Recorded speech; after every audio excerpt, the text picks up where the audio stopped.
Welcome to the Painting Insights podcast. We have been working on something in the background. That's right. We've actually started a Patreon channel. For the last couple of months, we've had previous guests revisit the channel to give us additional content, everything from studio tours, sketchbook tours, talking us through the process of paintings and all kinds of additional treats, which you're exclusively going to see as a patron who supports the channel. So by supporting us on Patreon, you help the channel keep going. There's a lot of work put into this, from the video editing to the sourcing of guests. So you really help us find those guests and to put the content out. And we have lots of content planned for the near future. So the links for that will be in the description of this video and in the description on the podcast channels. And otherwise, you can go on to Patreon and type in Painting Insights Podcast and support us that way. Thanks very much. Enjoy the video.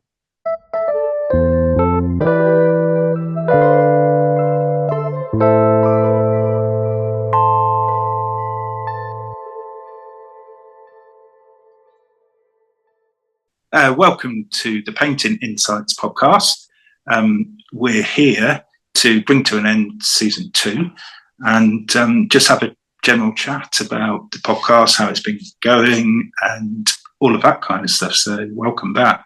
Yeah, and it's lovely to see you, Richard. I think you've been sorely missed by me and the guests, but that's why it'll be nice to have this chat and catch up a little bit and talk about what's been happening. But you said you've been listening to the podcast whilst you've been busy, is that right? Yes, I haven't caught up with all of the episodes, but I've been listening in, and I must say something. You've been doing a great job, and I sort of feel bad for kind of abandoning you there to do it, but you've done really well, and I think you've found that style, of interviewing and adapting to each guest as well, and to sort of meet them where they're at on their level with their work. And I think it's so important. And like with all of these things, the more we sort of settle into it, the more we become confident and we find our style within it. Yeah, no, I appreciate that very much. I mean, I don't sometimes realize how far it's come until I revisited my interview of you for my podcast and saw how differently I approached that. Yeah. So I learned a lot from watching you talk to artists, and it really helped me develop a better language of interview than what I had previously. So it's been lovely and a real privilege to talk to all of the artists who've been our guests. And I think a really nice, diverse mix of people and work as well. Absolutely. And that's, I think that's the key thing, isn't it? The painting is, painting is so diverse in its styles and its influences, and the artists as well, and their life experience and journey, and what brought them to art, and their influences, but how they got to where they are. And I think that is why the podcast is very interesting and insightful for other artists and for people who just appreciate art as well. Absolutely. I mean, I always try to mine out some of the interesting background information of either how they do what they've done or how they found their way through the art market. But I would like to say, for anyone who's new to the podcast, in case you're wondering, about this season break that we're having until season 3 starts, if you haven't already checked out, I do recommend checking out all the previous episodes from the first season and obviously the second that we're just wrapping up now, because there've been so many amazing guests. And I recently had a Patreon video with Tushar, who was our episode 1 guest, and such an amazing painter and person. And we're going to have him on again for season 3, which I'm really looking forward to. That's coming up soon. And I think it's great to catch up with artists like that. With Kim Eshelman, it was similar. That an artist's life is not a static one. I think we're constantly evolving in both style, but also opportunities to share work and to get it out there, and exhibition opportunities, whatever it is. So an artist will always have something to share in that sense. It's very rarely that we would say, yeah, it's just the same as before.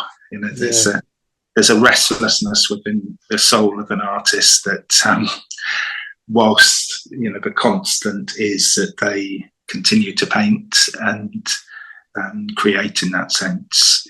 So many things have changed. It might be, that they found a new subject to paint, or a new style, or experimenting with a different medium. And I'd just say about Kim, actually, she mentioned to us last time that she was producing an album cover, and she posted it recently, and it's really, really good, so to hear about the news from artists about what's going on in their life is, I think it's great, for the listener as well. And, whether listeners and artists, or someone just interested in artists' careers and lives, that it kind of shows that, that there are all of these different opportunities out there. And Kim was approached by someone on Instagram, a musician, to see if that would happen. So it's a good example of, you keep doing what you do and you're passionate about it, these things open up. Yeah, no, that was lovely to see. And for anyone who is a patron, you will see that she showed a tour of her studio, and we actually talked about that album cover before it was finished, which was nice. Very interesting to see. And it always looks like chocolate boxes when she goes through her pastels, because there's so many lovely colors, and then plates with her selections of greens, and such a lovely person as well as a brilliant artist. So yeah, very fascinated by everything with that. And there's a lot of guests who I think would be nice to have on again.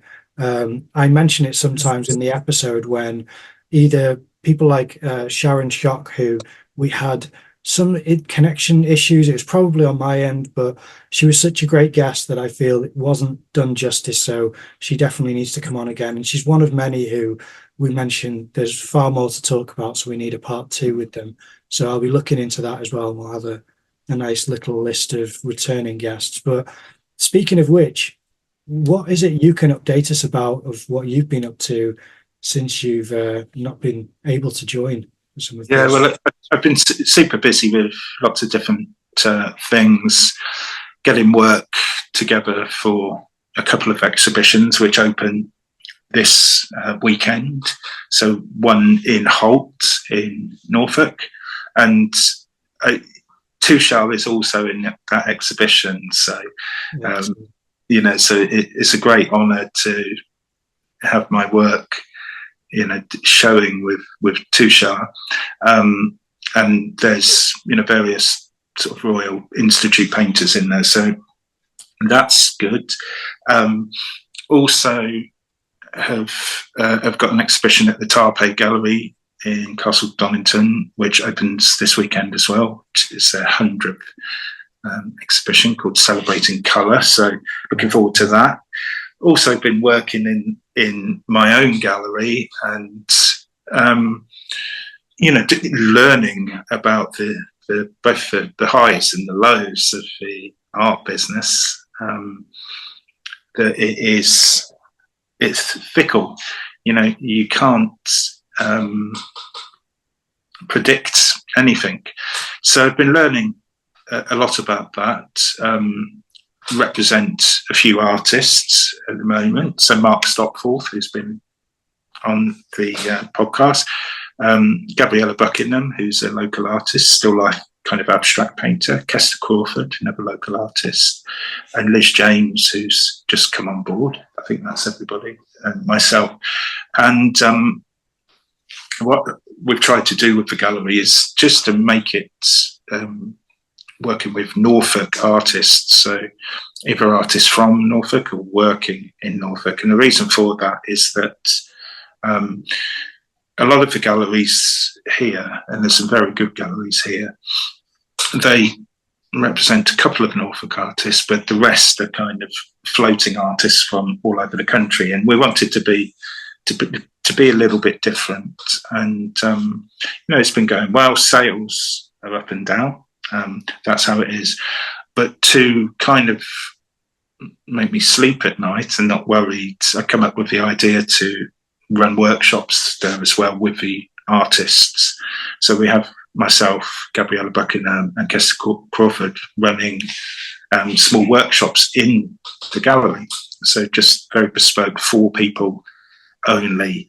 And it's great because the gallery is right on the seafront, and you can, the waves sort of crashing against it. And so, that's been great. I'm in the process of buying a house just around the corner from there, so that's all going on. But I've also been teaching a lot, both in person and online as well, for Penn School of Art, Ohio Art Centre, running gouache painting courses. But most recently, I run a Learning from Turner course. There's another one coming up in October that's fully booked now. So I'm also doing a Learning from Constable course, where it's a 5-week course and 2.5 hours per week, where we don't copy Turner or Constable. It's not what I'm interested in doing, but it's like how these artists broke the molds of convention, and we look at some of the techniques that they use, but it is an anti kind of Turner course or an anti-Constable course, where saying, look, this is how these artists worked. Now, how can we sort of interpret it within our own work technically? So I've been doing that. I recently just released a lecture with Penn School of Art on style, influence and inspiration. And it's an hour and 10 minutes of me doing a slideshow and showing works from art history and my own works, and talking about what I think are the 3 key components for success as an artist. And it is style, influence and inspiration, where style is basically the fruit of influence and inspiration. But I also actually add something in there that style, influence, inspiration and process or practice, that you join all of those together and you've kind of got something going on there. So that's available through Penn School of Art. It's only $10 to watch it and to download it. And I think there's some good information in there. So you can go and have a look at that. So there are a few of the things I've been doing recently. There's more, of course, painting as well. I'm trying to squeeze that in, plus teaching weekly classes. Yeah, it's funny, that big list of what you're doing, not to mention you're an artist and you have to, have a bit of a social life, if you can squeeze it in. So busy enough. Yeah.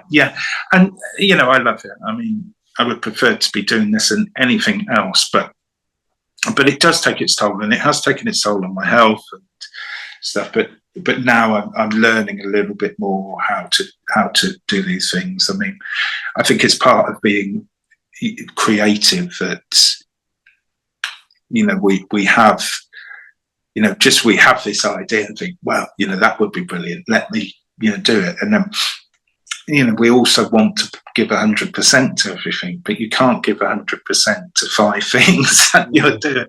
So it's learning how one manages that, and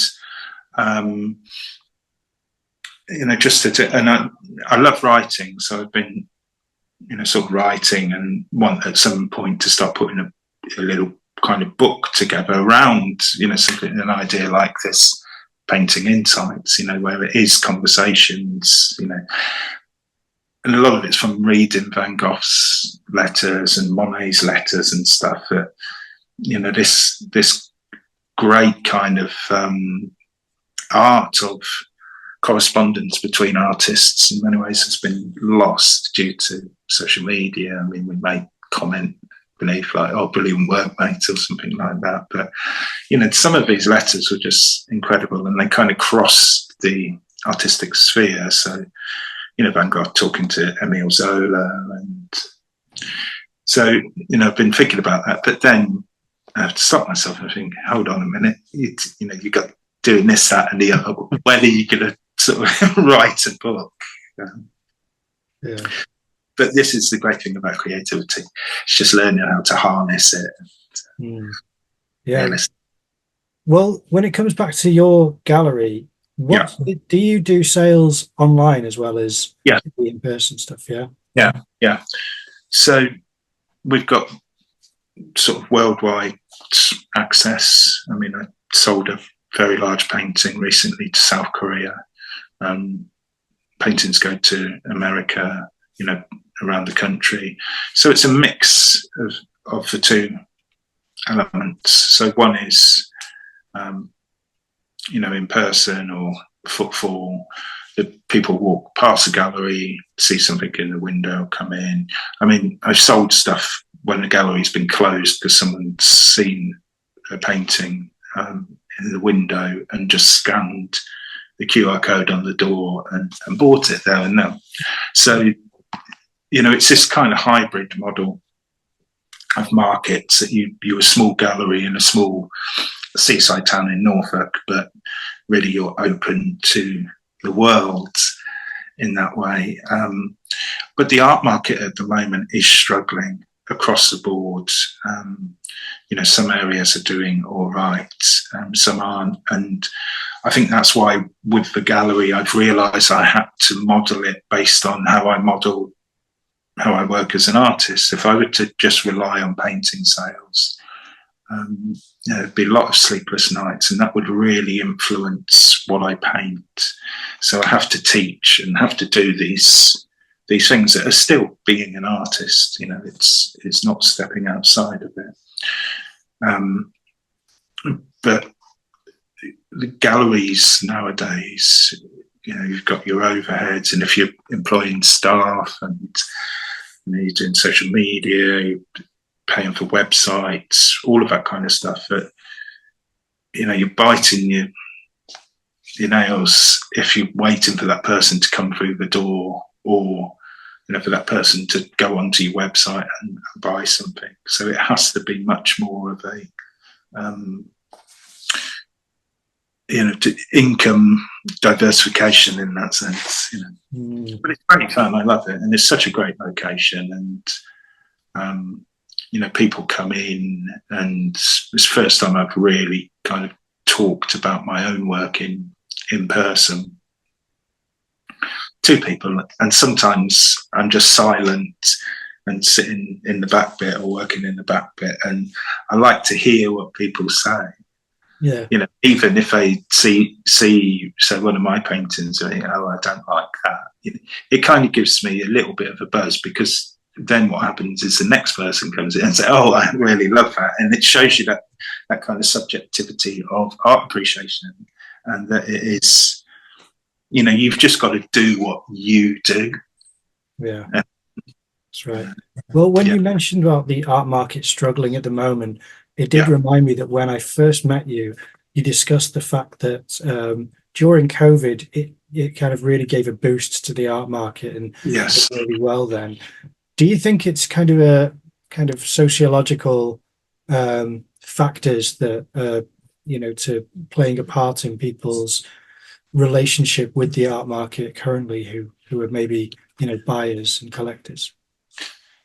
Yeah, I think there's myriad factors to it. I think that it depends. It depends on kind of what level the gallery is. Galleries, and this is what I'm learning, the most successful galleries build up a list of collectors over years and years and years.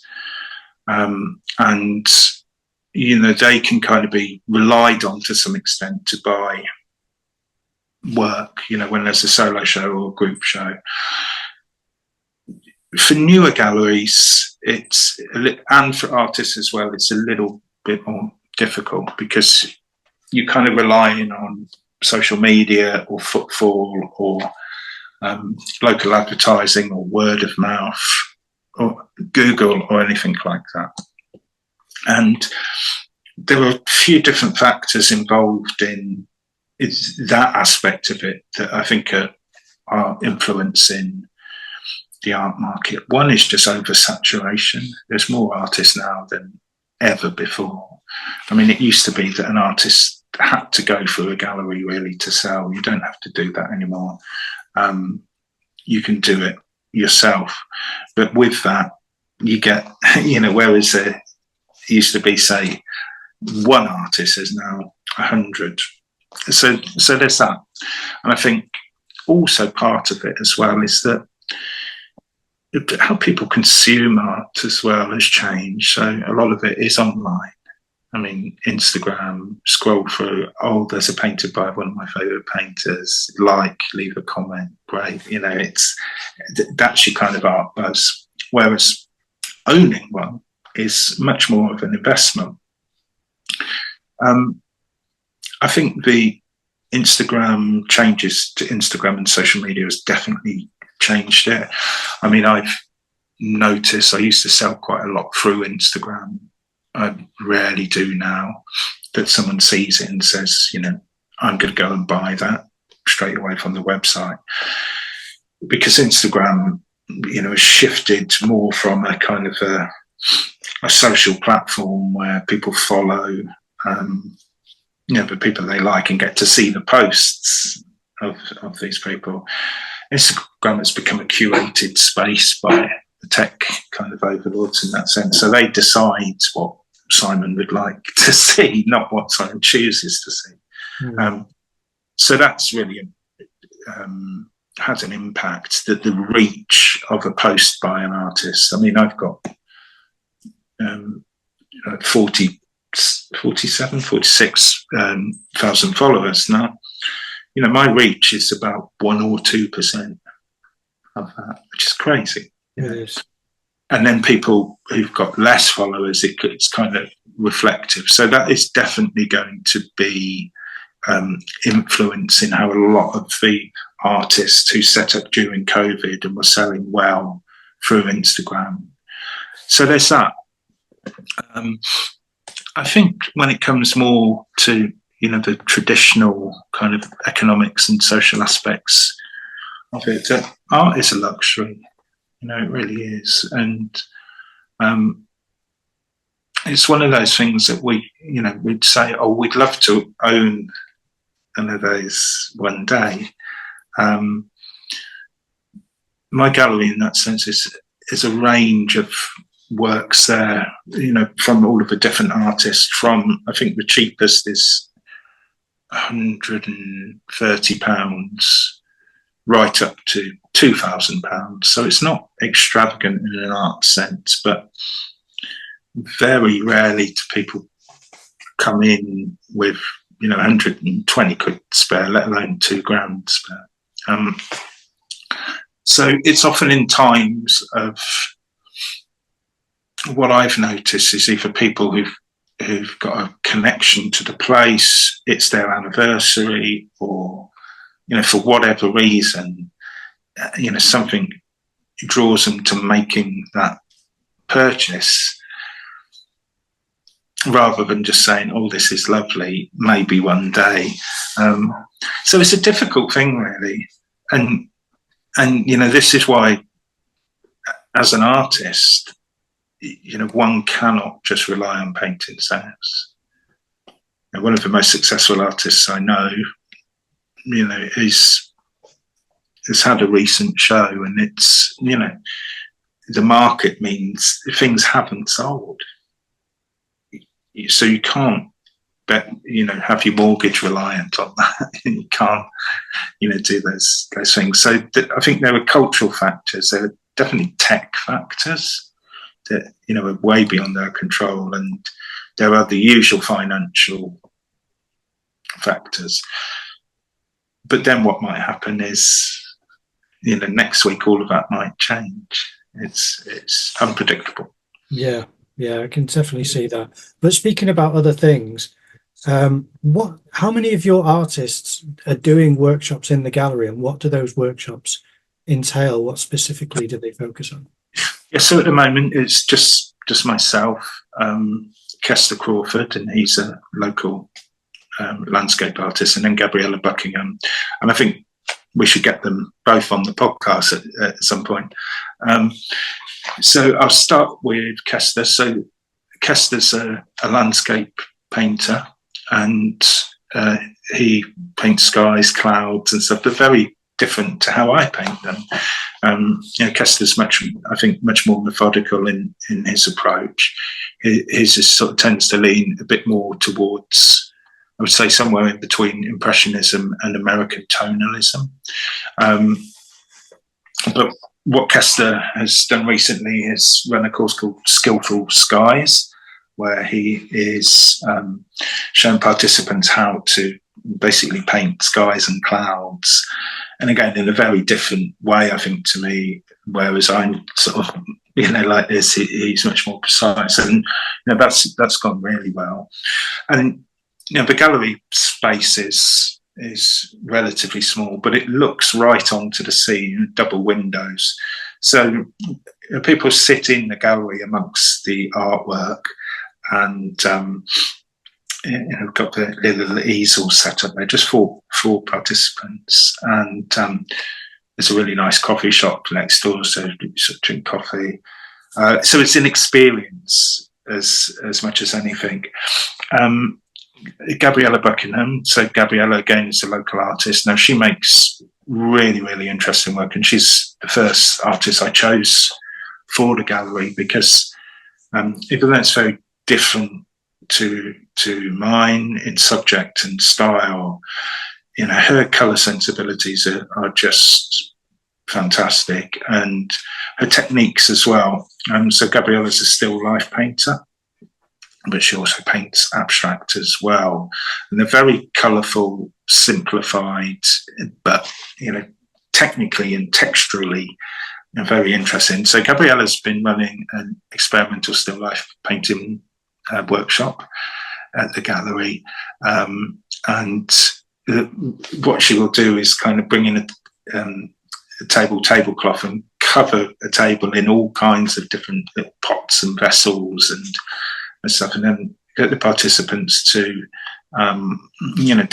interpret them in a way, using acrylic and using all kinds of different techniques to create it. And again, it's by the sea, and the last one is a particularly warm day, and the door open and the breeze coming through.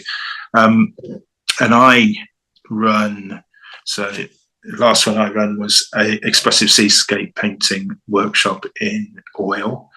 So just using three colours, or four colours, primaries plus an earth and white, and painting the sea. The sea is just there. So I've been doing that. And then the next one I'm doing is a gouache workshop. And they're just for 2.5 hours in the morning, and then the gallery's open all afternoon. So it's good, and it's a good experience. It's a good community thing. It sort of brings people in, and they're open to both beginners and those with, a little bit more painting practice. But it's just professional artists, showing what they do, and that the participants can then see the work on the wall and be around it as well. To sort of, and you learn the how to kind of deconstruct, but then construct what the artist is doing. Yeah, I'm dying to visit. It sounds amazing. Yeah. I'm hoping that will happen this year, but who knows? It's logistically tricky, I think, for both of us at the moment. Yeah. Quite busy. Opposite. Yeah. East Coast and West Coast. But that will hopefully happen this year, because I'd love to go and see it. And for anyone who doesn't know, I do a lot of filming of artists in galleries, and I'd certainly jump at the chance to come and film your gallery. And well, I'll commission you to do it. That'd be amazing. What's the name of the gallery? It's slipped my mind. Yeah, it's called The Point Contemporary. So the point is, so I'm in my studio, which I won't have for that much longer. It's in a different part of Norfolk, so I'm in West Norfolk at the moment. Cromer, where the gallery is in North Norfolk. It's about an hour away. But here, where I paint a lot, is where the river enters the sea, or enters the wash, it's called. And the place is called The Point there, so called the gallery The Point as well. Yeah. Well, since you're making a bit of a move at the moment, is this a consideration about your locations that you might have to leave behind for new Yes. spots and new? Yeah, have you already been scouting out new locations? Oh, yeah. I mean, it's, there, because where I am here, it's very close to where I grew up in a way. It's much flatter. Mm. It's the Fenland kind of skies. So we've got very big skies here. And the river here goes into the Wash. So the Wash is that part. If you look at England on the east coast, there's a bit that goes in like this, and it's called the Wash, and it's very, very tidal. Great for skies, but it's not real sea. It doesn't feel like real sea. Where I am going is Norfolk, so Cromer, which is pure, real North Sea there. So big, cold waves and, crashing against the rocks. It's quite a big surfing spot there. And again, the skies are amazing there too, but it's a very different landscape. It's like much, much more raw and, so I am scouting out loads of spots. And I mean, the gallery's right on the beach. I'm moving to a flat just around the corner from the beach. So I'm going to be there a lot, just working plein air and doing that. Yeah, lovely. Well, I mean, it's so much, but it sounds amazing. I'm kind of excited to see it and to see what happens as the year progresses. Because as you say, it's unpredictable. All the metrics can seem certain until they start to shift. And then, yes, absolutely. But I think that's why it is, me saying all of those different things I was doing in juggling there. It's like, again, as artists, we kind of have to have these different things. So, just running an online workshop can then sort of counterbalance a quiet month in the gallery, or, when it's a good month in the gallery, it means I can sit back and, do some more experimental painting or something new. So, it's constant this sort of balancing it out, and each thing can facilitate the next. Or if one starts to have fears, you use that creativity to think, right, well, what can I do to sort of counteract that loss? Or it's exhausting, but it's great fun. Yeah. No, I mean, it's exciting as well. Like I said, I'm looking forward to updates for it. But for anyone who's wondering as well, you are going to be rejoining to yes, talk to artists soon for the third season. Not for every episode, because you still have this massive workload. But when we can, we're going to make sure that we book certain guests for when you're available. Yeah, definitely. I'm looking forward to it. Yeah, it's been a good long break. There's been a good few who. Is it just the two of us? And I'm very sorry. It's just the two of us this time. But but you've been doing a great job. And like I say, you've really sort of, I think, found your flow, and in a sense, and you kind of, I just said, it's like your authority as an interviewer. It's that sort of that comfort within it, and it is an art form in itself. And it's kind of you to say. I'm always still a little nervous beforehand, just in case we don't seem to gel or we struggle to find a rhythm. Every time I'm always overjoyed with how generous the guest is, and how how much they're willing to share, and they're open. So it's really a privilege, and I'm very happy to do it. And obviously, it's a different balance when you're able to join. But I'm still. It's such a privilege to hear, two professional working painters discuss things, that it's a different experience. But I love it. Just listening to how you converse with artists. So I miss that, even though I revel in the ability to poke and prod in different areas to find out things myself. It's it's been really good. But like I said, I'm really looking forward to having you come back, and we're going to work on certain new ideas. The podcast isn't changing, but we've got certain things coming up which are exciting concepts at the moment, until we actually establish everyone's schedule, because it's basically introducing different people and different isn't it, into the and like we said earlier, it's like herding cats in that sense, because painters are off doing different things. We've talked as well about this thing of having little panels and doing that, but it could be that we introduce different subjects and have a couple of different artists on to talk about that, even debate it. It's that kind of thing. So the artist interviews are still there in the mainstay, but it gives that something different in there that we could bring on. People who are both plein air painters but work in different styles, or both pastel artists but have very different approaches, and look at the mediums or the ways of working. But as Simon said, like organising, everybody is, the logistics of it is difficult. It's tricky. It was funny to see, because we did have the idea. Well, you had the idea of a big group of artists, a plein air group, and seeing how that worked was funny, because we all have commitments that we need to keep. So to see this date, I'm okay. Is this date's okay? This date's okay. It's not okay for me. Okay, then this date, and it just kept moving and shifting around until it just disappeared. And it's just no longer a negotiation for anyone. It's not possible at the moment. So it's unfortunate, but for anyone who's not aware as well, I have started working with Ralph Sanders at Finner Park Gallery after I interviewed him for the podcast, and that's been a great privilege for me as well, because I've had such an interesting access to artists, their studios, to Ralph's selection process, to how the gallery works for certain events and launches. So that's been amazing.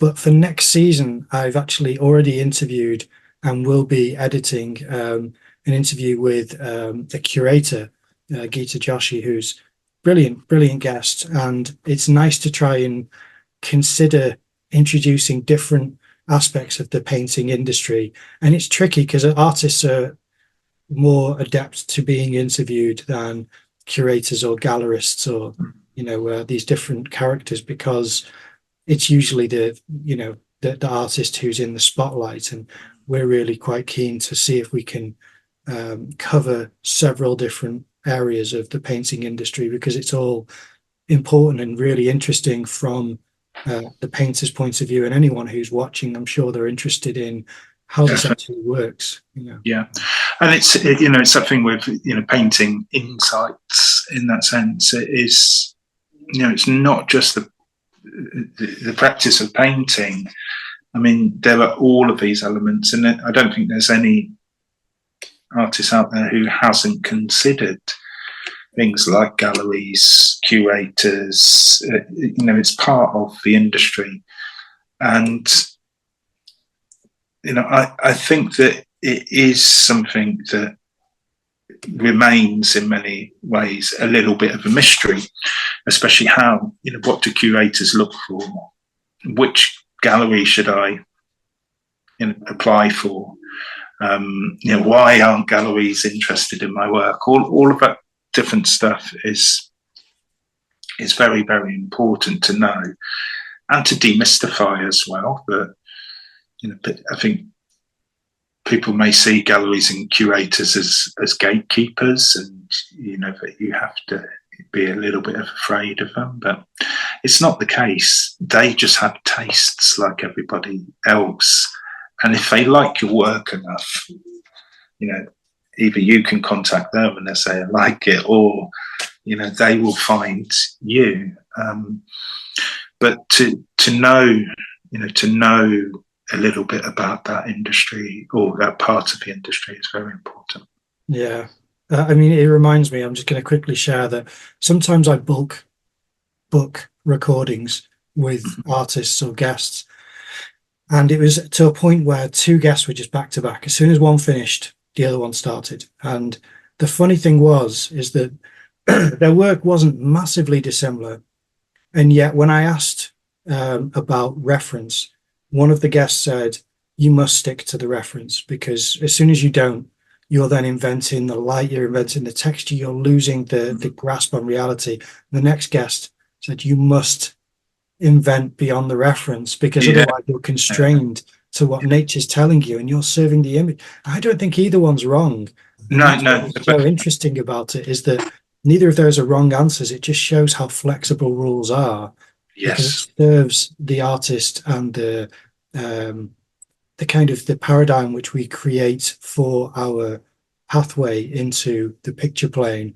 And that's what I found so fascinating there. yeah, definitely. And I mean, this is, one of the amazing things about art and being an artist, is that you are kind of, free to really kind of create your own epistemology around, what art is, what it means, of how, how things are done, how we know about art. And there aren't any right answers, No. And again, as you saw there, that, very sort of a similar field, but a different kind of approach, and I see it, and we've talked about this before, where I'm sometimes an observational painter, but most of the time a non-observational painter. I'm observing what memories I have of the landscape, of the scene and stuff, whereas, a plein air observational painter will think, what? What is he doing? But it's, it's a similar subject, often similar style, but very different approach. It's wonderful. And as I said, I really do, delight in the fact that I get to do this so often, and it's amazing. So yeah, I want to thank all the viewers for watching and contributing. And I should really say that when I see comments, I can't always respond, sadly, but I try to like all of the comments after reading them, and I do read them all. But it's sadly, I'm also, I won't go through everything that I do, but I'm also stretched a bit thin because I give myself a lot of work, and then I do have work that gets booked. So I'm not always able to respond. So I've made it a rule that I'll definitely like all of the comments, unless they're spam, which we've never had, thankfully, or something unpleasant, which again we've never had. So yeah, I do want to thank all of the viewers and listeners of the podcast, because I do think it's an amazing community of artists that are enjoying the podcast and participating as well. Yeah, absolutely. And thank you to Simon for keeping the ship sort of going in a straight line. And I think people don't see, maybe, and especially people that listen to the podcast, is the videos that Simon puts together take a lot of work. Booking the guests takes a lot of work, but it's that passion and it's that belief in something and in these conversations. And I'll use that as a segue here to talk about Patreon and about supporting us on Patreon. That helps then sort of facilitate a little bit more passion to be put in it. So we are on Patreon, and someone will put all of the links below. And do feel like, if you feel like supporting us, please do. It's, as all of the podcasts say, it's less than a cup of coffee a month. And you get access to exclusive videos, studio tours. You get to learn a little bit more about the artists, and I think we will be bringing in, more different things. I tell you what I'm going to do as well as part of it, and I just thought of this.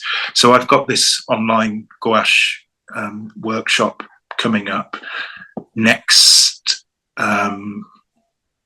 weekend, so not this weekend, on 8th of June. So what I will do, it's a 4-hour online gouache workshop in which I show basically my whole technique.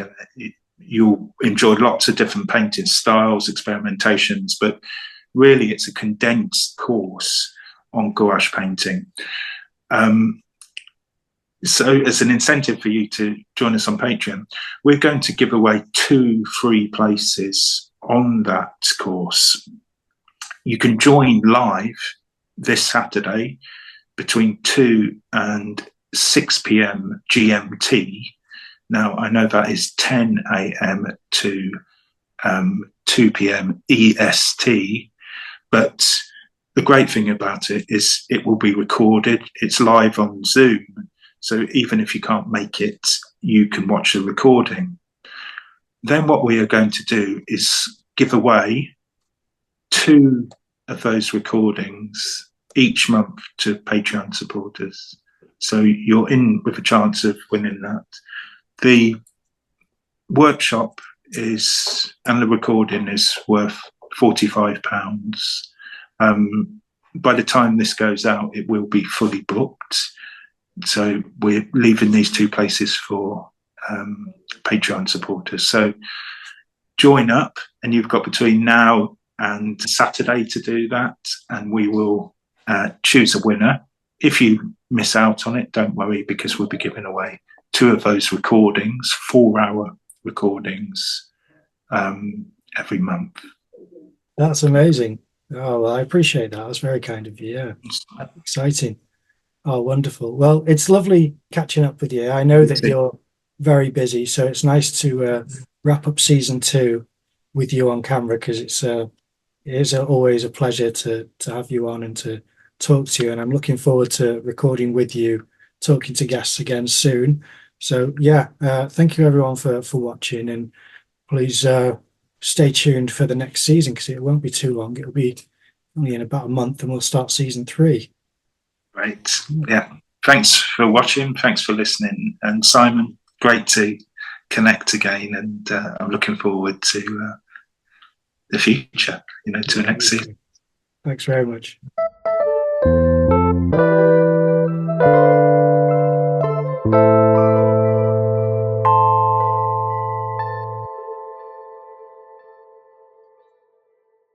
Well, we hope you enjoyed that episode. If you can support the podcast by leaving a like or a comment down below, that would really be great. But what we'd really like is if you're able to leave a review on the podcast channels, wherever you listen to it or download it, because that helps us get spread around the internet so that more people have access to us and able to see what we're making. Also, follow us on Instagram, and we'd really appreciate it if you like and engage with our posts.